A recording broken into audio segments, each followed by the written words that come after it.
Oi, gente, aqui estou eu. Segunda parte, tá? A primeira parte foi parte do vídeo. Aquela parte que eu tava comendo. Então,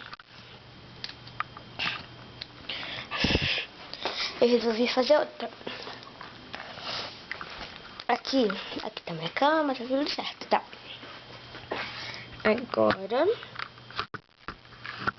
Agora é só... Agora vamos fazer assim. Agora vamos fazer assim. Uma noite comigo e amanhã vamos fazer o dia comigo. Entendeu? Aí se fazer o dia, vai ser bem melhor quando fazer o dia. Tá. Eu vou ensinar a maquiar. Então vamos pro banheiro, que é lá o lugar, né?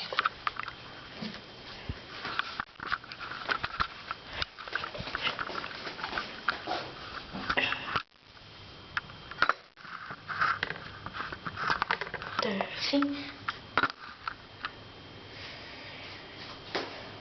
Tá.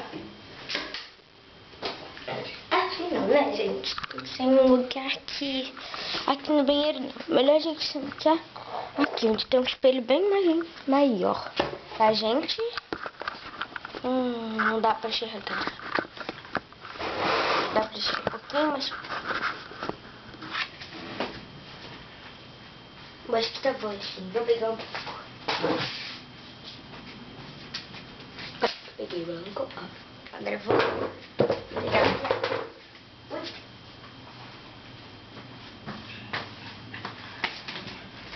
Gente, eu vou ensinar como se maquiar.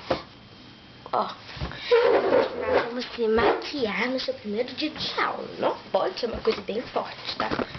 Tem que ser uma coisa bem levinha. Assim. Pronto, tá melhor. Tá vendo? Eu vou pegar isso. Gente, eu sempre vou usar isso no primeiro dia de aula, porque a minha unha não fica tão horrorosa como ela é. E segundo, dá pra fingir que a gente é parte. Entendeu que é parte? É popular na escola. Ó, tem esse balançãozinho que é a base. Esse botão aqui é a base. Vou passar o primeiro batom que eu vou passar aqui, depois eu vou passar o segundo, a base. Aí tem a escovinha.